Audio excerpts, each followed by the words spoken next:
India versus England match से पहले Indian team की तरफ से एक बड़ी खबर आ रही है। कहा जा रहा है ऑलराउंडर प्लेयर हार्दिक पांड्या जो बांग्लादेश के खिलाफ मैच हुआ था उसमें इंजर्ड हुए थे। हालांकि इतने ज्यादा इंजर्ड नहीं हुए थे। कहा जा रहा है कि शायद वो इंग्लैंड के खिलाफ जो मैच होने वाला है उसमें न खेले।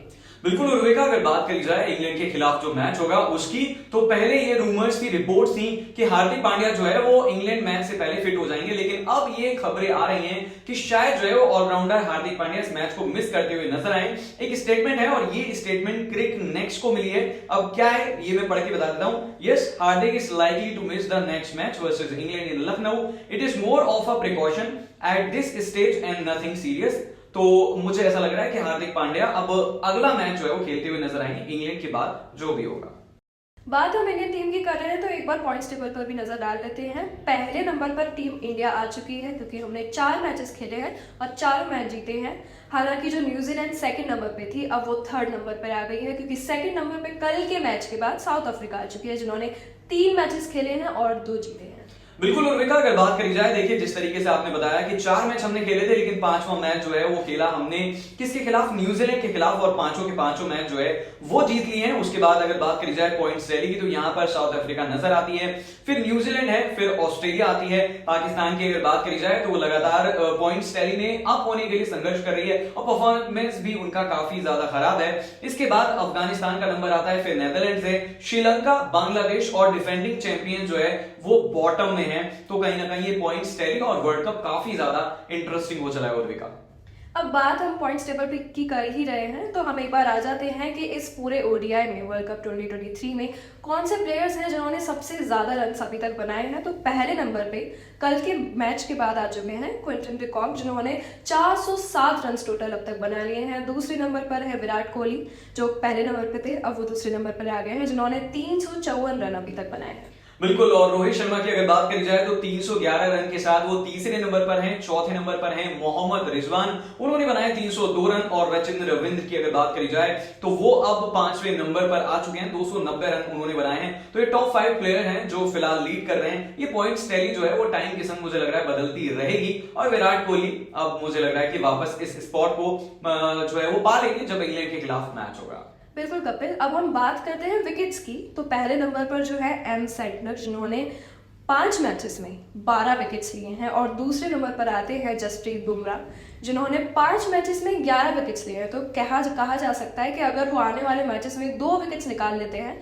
तो शायद वो पहले नंबर पे आ जाएंगे। बिल्कुल, जसप्रीत बुमराह को लेकर आपने बता ही दिया है, लेकिन तीसरे नंबर पर श्रीलंका के मधुशंका आते हैं जिन्होंने 11 विकेट लिए हैं। और इसके बाद आते हैं मैट हेनरी जिन्होंने 10 विकेट लिए हैं, ये भी न्यूजीलैंड के हैं। और अगर रबाडा की बात करी जाए तो वो 10 विकेट के संग अब 5वें नंबर पर हैं। यानी कि ये 3-4 जो टीमें हैं इसमें अगर साउथ अफ्रीका इंडिया की बात करी जाए तो ये पॉइंट्स रैली में टॉप पर हैं और यही एक वजह है कि यहां पर भी इनके प्लेयर्स नजर आ रहे हैं। लेकिन श्रीलंका की तरफ से सिर्फ एक अच्छी परफॉर्मेंस है, लेकिन पॉइंट्स रैली में उनका कुछ अच्छा हाल नहीं है उर्विका।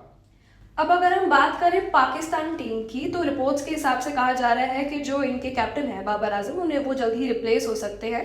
उनको रिप्लेस कर सकते हैं सरफराज अहमद, मोहम्मद रिजवान या फिर शाहीन अफरीदी क्योंकि कहा जा रहा है जिस तरीके की परफॉर्मेंस देखने को मिल रही है उसके बाद उन्हें एक अच्छे कैप्टन की ज्यादा जरूरत है। बिल्कुल, वसीम अकरम की अगर बात करी जाए, देखिए पाकिस्तान के लेजेंड है और वो बार बार फिटनेस को लेकर सवाल कर रहे हैं। मिसबाउल हक के लिए कह रहे हैं कि जब वो कप्तान थे तो फिटनेस टेस्ट होता था, लेकिन अब जो है ना ही फिटनेस नजर आ रही है और फील्डिंग की जहां तक बात है वो काफी ज्यादा खराब है। तो अब आपको मैं बता दूं कि सरफराज अहमद 2019 के वर्ल्ड कप में कप्तान थे पाकिस्तान के और उसके बाद उन्हें फिटनेस के चलते टीम से हटाया गया।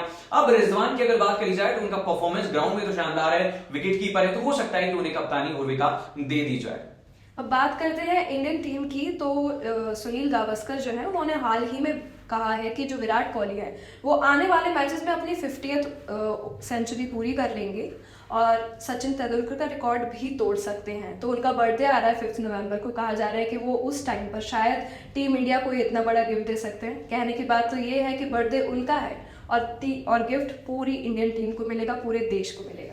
बिल्कुल उर्विका, 125 करोड़ की जनता जो है वो विराट कोहली और क्रिकेट को बहुत ज्यादा प्यार करती है। सचिन तेंदुलकर भी इंतजार कर रहे होंगे कि मेरा रिकॉर्ड कब टूटे, क्योंकि उन्होंने पहले ही कह दिया था कि रोहित शर्मा और विराट कोहली ही दो ऐसे प्लेयर हैं जो उनका रिकॉर्ड तोड़ सकते हैं। तो यहां पर जिस तरीके से मैंने आपको बताया कि 29 तारीख को इंग्लैंड के खिलाफ मैच होगा, वहां पर गावस्कर साहब का मानना है कि 29 तारीख को जो है वो 49वीं सेंचुरी विराट बनाएंगे और 50वीं सेंचुरी अपने बर्थडे वाले दिन लगाएंगे।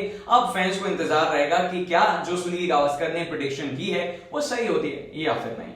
कपिल, एक टीम है जहां से क्रिकेट ओरिजिनेटेड है, वो टीम पूरे पॉइंट्स टेबल पे कहीं नजर नहीं आ रही, बॉटम पे जा चुकी है। आप समझ ही गए होंगे मैं बात कर रही हूँ इंग्लैंड टीम की। तो आप बताइए कि पिछली बार ऐसा कब देखने को मिला था? देखिए, इंग्लैंड क्रिकेट टीम की अगर बात करी जाए तो वर्ल्ड कप में 2019 को अगर छोड़ दिया जाए तो बहुत ज्यादा खास परफॉर्मेंस उनका कभी नहीं रहा है और यही एक वजह थी, वो कभी वर्ल्ड कप जीते भी नहीं थे। यहां पर अगर देखें हम तो 2015 में जो ऑस्ट्रेलिया और न्यूजीलैंड के अंदर वर्ल्ड कप खेला गया था, उस वक्त ऑस्ट्रेलिया और न्यूजीलैंड ने मिलकर जो है वो कहीं ना कहीं इंग्लैंड को हराया था और इसकी वजह से वो बॉटम में चले गए थे। तब जो है वो डिवाइड किया गया था 5-5 टीमों को, पूल ए और पूल बी में। तो पूल ए की अगर बात करी जाए तो वो बॉटम में रहे थे, लेकिन 2018 के बाद से 2021 तक इंग्लैंड की परफॉर्मेंस काफी ज्यादा शानदार रही। लेकिन अब वापस जो है वो कहीं ना कहीं इंग्लैंड उसी फॉर्म में चली गई है जो 2015 के अंदर नजर आई थी उर्विका। टीम इंडिया को लेकर वसीम अकरम का कहना है कि शामी को प्लेइंग 11 से ड्रॉप करना थोड़ा रिस्की हो सकता है टीम इंडिया के लिए। बिल्कुल, वसीम अकरम की अगर बात करी जाए तो जिस तरीके से उर्विका उनका स्टेटमेंट तो बता चुकी हैं, लेकिन मैं आपको बता देता हूं वो ऐसा क्यों कह रहे हैं। देखिए, पहले मैच की अगर बात करी जाए तो उन्होंने खेलते हुए 5 विकेट लिए और अपनी पहली ही बॉल पर विकेट ले लिया था। तो ये कहीं ना कहीं बताता है कि शमी इंतजार कर रहे थे कि कब बेंच से उठकर उन्हें मैदान में जाने का मौका मिले। और पिछले एशिया कप की बात करी जाए या पिछले साल भर की बात करी जाए तो जिस तरीके से उनकी परफॉर्मेंस रही वो काफी ज्यादा शानदार रही है। पेस 140 के ऊपर रहती है, तो ये बहुत ज्यादा जरूरी हो जाता है कि उन 3 प्लेयरों को खिलाया जाए जो काफी ज्यादा फास्ट बॉलिंग करते हैं और फॉर्म में भी है इस वक्त उर्विका। अगर बात हम टीम इंडिया की कर रहे हैं कपिल, तो जिस तरीके से इतनी बड़ी बड़ी टीम्स को, इतनी दिग्गज टीम्स को इंडिया हरा रही है, आप हमें 3 पॉजिटिव पॉइंट्स बताइए जो शायद इंडिया के वर्ल्ड कप 2023 जीतने के पीछे एक रीजन बन सकते हैं।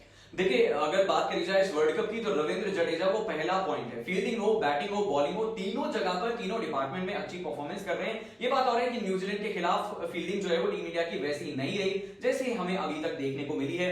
दूसरे टॉप पॉइंट की अगर बात करी जाए तो देखिए, कुलदीप यादव, ऑस्ट्रेलिया हो, पाकिस्तान हो, जब जब अच्छी शुरुआत हुई है इन टीमों की, उस टीम को रोकने में कहीं ना कहीं कुलदीप ने काफी ज्यादा इंपॉर्टेंट अपनी अहम भूमिका निभाई है। तो ये कहीं ना कहीं नजर आता है कि कुलदीप यादव का रोल कितना ज्यादा इंपॉर्टेंट हो चला है। और तीसरी अगर बात करी जाए तो देखिए, न्यूजीलैंड की अगर फास्ट बॉलिंग को देखें तो मिचेल सेंटनर हो या फिर अगर हम देखें ट्रेंट बोल्ट को, तो ऐसा लग रहा था कि कैसे रोहित शर्मा खेलेंगे। लेकिन रोहित शर्मा हो या फिर शुभमन गिल, ओपनिंग साझेदारी जो है वो काफी अच्छी हुई है। सिर्फ ऑस्ट्रेलिया के खिलाफ ऐसा देखने को मिला था कि ओपनिंग पार्टनरशिप ने ज्यादा रन नहीं बनाए थे। तो उर्विका ये कहीं ना कहीं चीजें नजर आ रही हैं कि ये जो 3 पॉइंट हैं, अगर ये इसी तरह से चलते रहते हैं और भी अभी देखने को मिलेंगे इसमें काफी सारे चेंजेस और इंडिया अच्छा खेलेगी, तो मुझे लग रहा है कि ये 3 पॉइंट्स हैं जो वर्ल्ड कप इंडिया को जिता सकते हैं। देखने की बात तो ये है कपिल की कीवीज का जो सीजन है वो जा चुका है, अब चीकू का सीजन चल रहा है। तो अब देखना हमें ये है कि जिस तरीके से सारे ही प्लेयर्स फॉर्म में खेल रहे हैं इंडियन प्लेयर्स, अगले मैच में कौन सा प्लेयर है जो निकल के आएगा और एक स्टार प्लेयर बनेगा।